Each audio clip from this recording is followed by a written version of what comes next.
하나님의 말씀 마태복음 13장 오늘은 24절로 30절까지 보겠습니다. 신약성경 21면입니다. 마태복음 13장 24절로 30절 찾으시는 대로 한 목소리로 봉독합니다. 예수께서 그들 앞에 또 비유를 들어 이르시되 천국은 좋은 씨를 제밭에 뿌린 사람과 같으니 사람들이 잘 때에 그 원수가 와서 곡식 가운데 가라지를 덧뿌리고 갔더니 싹이 나고 결실할 때에 가라지도 보이거늘 집주인의 종들이 와서 말하되 주여 밭에 좋은 씨를 뿌리지 아니하였나이까.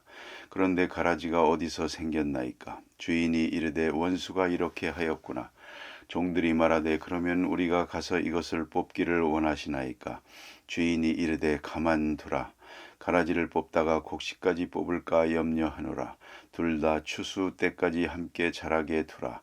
추수 때에 내가 추수꾼들에게 말하기를 가라지는 먼저 거두어 불사르게 단으로 묶고 곡식은 모아 내 곳간에 넣으라 하리라. 아멘.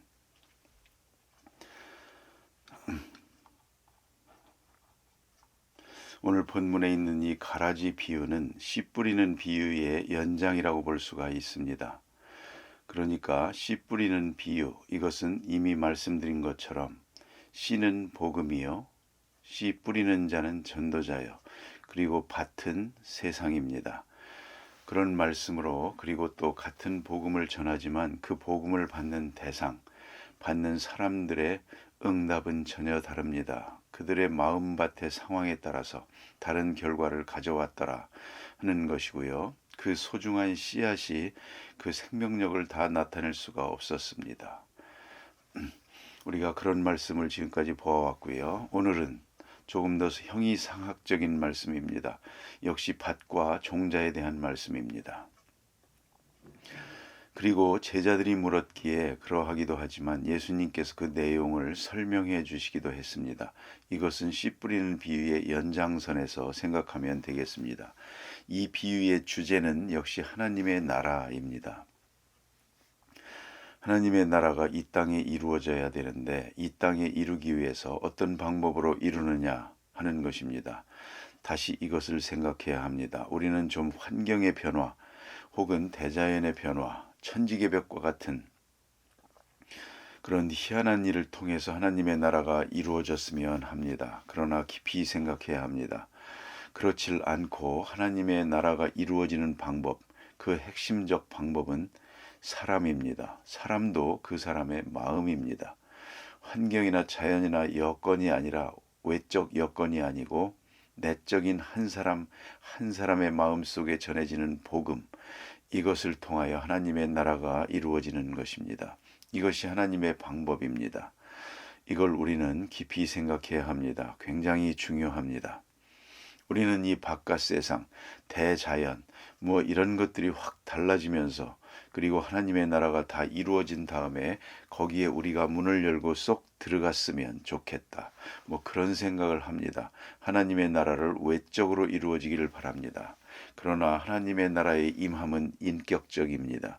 한 사람 한 사람의 마음에 복음을 전하고 또 복음이 전파되고 그로써 구원의 역사는 이루어지는 것입니다. 이것을 잊지 말아야 합니다. 그래서 예수님께서 씨 뿌리는 비유로 말씀하셨습니다. 마음밭에 복음을 뿌립니다. 그러니까 하나님의 나라는 인격적으로 또는 생명적으로 이루어지는 것입니다. 그 점을 깊이 생각해야 합니다. 그래서 씨를 뿌리는 것과 같다 그랬고요. 그러니까 말씀과 함께 임한다는 것입니다. 예수 그리스도께서 전파하시는 말씀, 좀 미리 말씀을 드리면 예수님께서 이 땅에 말씀이 육신이 되어 오셨다. 오셔서 조용히 역사한다. 마치 씨 뿌리는 것과 같이 어느 밭에 씨가 뿌려진 것 같은 그렇게 조용하게 이루어지는 것입니다. 저 베들레헴 거기 나셨습니다. 그리고 복음을 전하는 이 일이 조그마하게 시작되지 않습니까? 아무도 모르게 이렇게 시작되었습니다. 이와 같이 씨앗이 땅에 하나 떨어집니다. 그것은 조용한 역사입니다. 그와 같이 하나님의 나라의 임함은 이루어진다 하는 것이고요. 그리고 마음밭에 뿌려진다는 것입니다. 문제는 마음이요. 한 사람의 마음에 뿌려져서 그가 이 말씀과 함께 중생함을 얻는 것입니다. 그리고 새 사람이 되고 그가 하나님 나라를 영접하고 그 마음에 하나님 나라, 그 인격의 하나님 나라, 그 가정의 직장에, 그 사회의 생활에 이렇게 파급되어 나간다 하는 것입니다. 그리고 중요한 것은 하나님의 나라의 역사는 성장한다는 것입니다. 뒤에 예수님께서 계속적으로 설명을 하십니다만 성장하는 것입니다. 먼저 말씀이 뿌려졌습니다. 그 순간 하나님의 역사는 시작이 되고 그 다음에는 조금씩 자라납니다. 자라나서 겨자씨와 같이 작은 것이 큰 나무가 되는 것처럼 말입니다. 자기도 모르는 사이에 자라게 되는 것입니다. 내가 들은 복음이 내 마음속에서 자리 잡고 있습니다.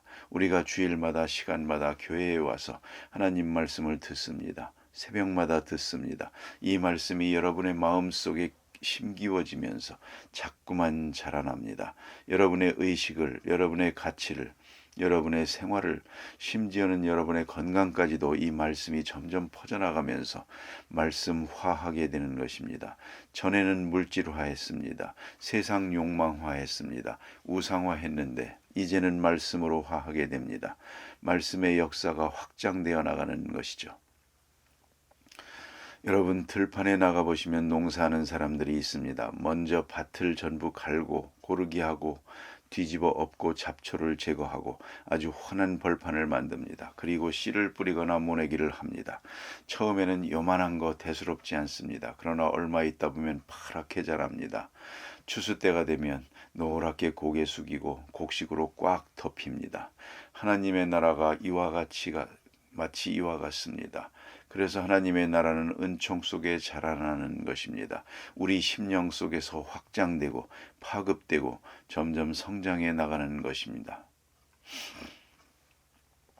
그 다음에는 추수와 함께 완성됩니다. 가을이 되면 이제 거두어드립니다. 바로 그 시간이 완성입니다. 여기에 신학적 문제가 있습니다. 바로 그리스도와 함께 하나님의 나라는 임하고 교회와 함께 하나님의 나라는 성장 확장합니다. 그리고 예수님의 재림과 함께 완성됩니다. 이걸 깊이 생각해야 됩니다. 이것은 성경이 말씀하는 가장 핵심입니다. 예수 그리스도와 함께 임하고 복음 전파하는 교회의 사역과 함께 확장되고 그리스도의 재림과 함께 완성되는 것이 하나님의 나라다 하는 것입니다. 이것을 상징적으로 우리에게 말해주는 것이 있습니다. 예표적으로 그것이 바로 애굽에서 그 죄악 세상에서 이스라엘 백성이 구원을 받습니다. 홍해를 건너갑니다. 그리고 광야에서 성장합니다. 율법을 배우고 익히고 많은 사건 속에서 하나님의 사람으로 교훈을 받고 훈련을 받습니다. 그리고 40년 후에 요단강을 건너 가나안에 들어갑니다. 이게 하나님의 나라의 완성입니다. 이것은 상징적인 것입니다. 그러나 여기서 중요하게 오늘 생각하는 것은 이 가라지입니다. 이 가라지가 어디서 나왔느냐는 것이죠. 이런 형이상학적인 문제에 대해서 우리는 더 이상 생각할 필요가 없습니다. 이제 이 말씀을 깊이 생각하고 혹은 실제 상황 속에서 이것이 무엇을 의미하는가를 알게 됩니다. 오늘 본문에 나타나는 것은 가라지와 곡식이 함께 자란다는 것입니다. 분명히 곡식만 심었는데 여기 가라지가 있습니다. 어디나 가라지가 있단 말입니다. 가짜가 있습니다. 그게 왜 있느냐 그것이죠. 그리고는 그 좋은 땅에서 나오는 거름과 기운을 가라지가 함께 먹어버립니다. 오늘 본문에 보니 이건 있을 수 없는 일이거든요. 그래서 종들이 말합니다. 우리가 좋은 씨를 뿌렸는데 가라지가 나왔습니다. 곡식과 가라지가 함께 자랍니다. 여기에 교회의 모습이 있습니다. 이것이 바로 세상이기도 합니다. 다시 한번 광야 교회로 돌아가 보십시다. 이스라엘 백성들이 애굽에서 나왔습니다. 큰 기적을 통해서 홍해를 건너서 나왔습니다. 홍해를 건너 나올 때 알곡만 나왔느냐? 가라지도 나왔습니다. 애굽 사람들도 많이 따라 나왔습니다. 가만히 보니까 큰 기적이 나타나는데 그래서 전설에 보면 그런 얘기가 있습니다. 장자가 죽는 마지막 재앙이 있지 않습니까? 이스라엘 백성들이 양을 잡아가지고 문설주에 그 피를 바르는 걸 보았거든요. 그래서 애굽 사람들이 가만히 생각해 보니까 이것도 무슨 사건이 있구만. 10가지 재앙을 내리는 걸 보았으니까 어쨌든 이스라엘 사람들 하는 대로 하면 무사할 거다. 그래서 양피를 얻어다가 자기들도 발랐답니다. 했더니 그 집 사람들은 무사했답니다. 어쨌든 진짜든 가짜든 문설주에 피를 바른 집은 죽음의 천사가 넘어갔습니다. 애굽 사람이 이스라엘 사람의 흉내를 내고 구원을 받았습니다. 그리고 홍해를 건너갑니다. 그러니까 구원을 받았다고 하는 이스라엘 백성들 속에 가짜가 섞여 있는 것입니다. 그게 바로 고라의 물입니다. 이제 조금만 어려운 일이 생기면 이 사람들이 또 반란을 일으키는 것입니다. 애굽으로 돌아가자. 그럽니다. 원래 신앙이 없으니까, 중생한 것이 아니니까, 중생한 자의 흉내만 내는 거지 진짜 중생은 아니거든요. 종자가 다르니까요. 모양은 같은데 종자가 다릅니다. 그래서 조금만 어려운 일 있으면 모세를 죽이겠다고 하질 않나, 애굽으로 돌아가자고 말을 하지 않나. 고라의 무리가 바로 그러한 무리였다고 말합니다. 일리 있는 얘기입니다. 오늘 교회도 그런 일이 있지 않습니까? 교회에도 가라지가 있습니다. 중생한 교인이 있는가 하면 중생하지 못한 교인이 있습니다. 그 사람은 다른 목적으로 나왔습니다. 교회 나올 때 장사할 목적으로 나왔고 출세할 목적으로 나왔습니다. 국회의원 선거할 때쯤이면 후보들이 여기 왔다 저기 갔다 합니다. 와서는 남선교회도 참석하고 이것이 가짜거든요. 나오려면 지금 나와야지. 선거 운동할 때 꼭 나옵니다. 이걸 아셔야 합니다. 젊은 사람들 보면 예쁜 처녀 따라다니다가 교회로 들어오니까 나도 따라 들어옵니다. 그래서 예수 믿은 사람도 있습니다. 어쨌든 간에 교회 나오는 사람들 가운데는 순수한 목적으로 나온 사람만 있는 것이 아닙니다. 그러나 중요한 것은 거기서 변하고 중생하고 하나님의 사람이 됐지만 어쩌면 종자가 다른 사람이 있습니다. 그건 끝까지 안 되는 것입니다. 가라지야 끝까지 가라지지. 그 종자가 변합니까? 종자는 안 바뀌는 것입니다. 그래서 보세요. 구제도 하죠. 봉사도 하죠.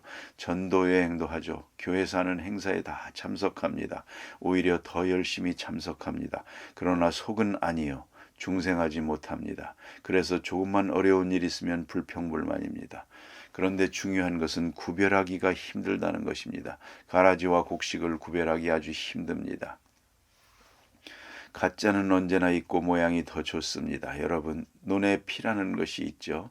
자랄 때 보면 곡식보다 더 잘 자랍니다. 밭에 가라지도 그렇습니다. 더 잘 자랍니다. 그래서 논을 맬 때 가라지가 있거든요. 분명히 요만큼 더 자랐습니다. 이건 가라지일 거다. 그래서 그걸 뽑습니다. 뽑아보면 뿌리가 다릅니다. 벼는 뿌리가 가늘고 많고 노랗습니다. 그런데 피는 뽑아보면 뿌리가 하얗습니다. 이걸 딱 뽑았을 때 하얗게 나오면 됐다 하고 버리지만 뽑아보니까 아니요. 그러면 벼를 뽑은 것입니다. 구별하기 어렵습니다.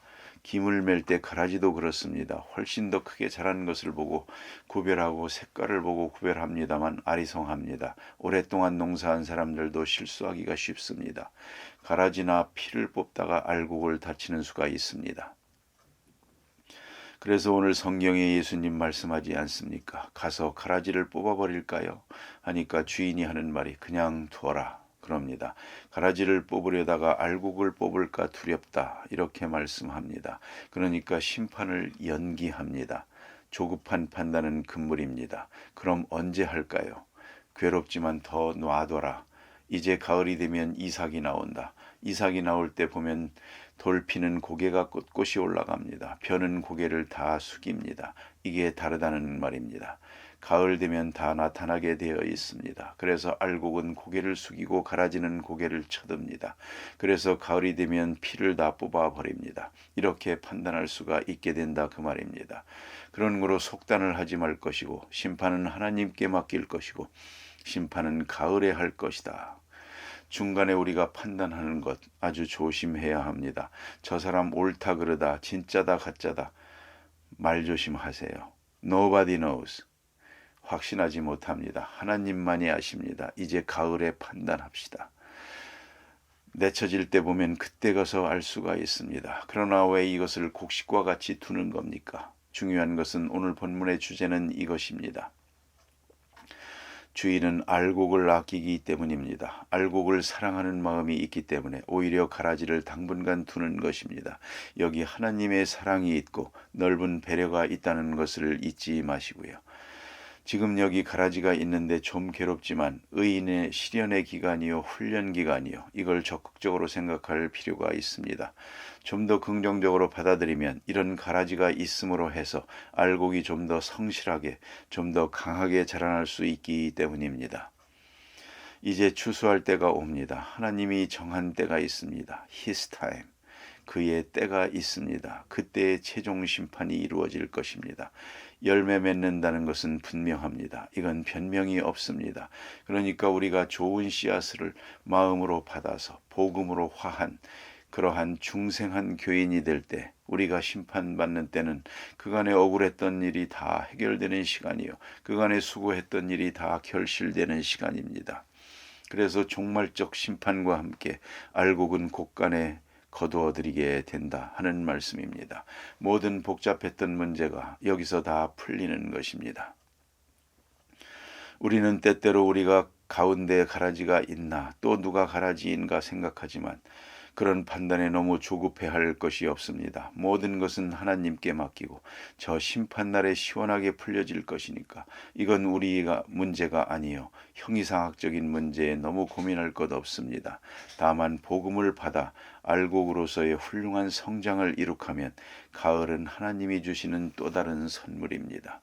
기도하십시다.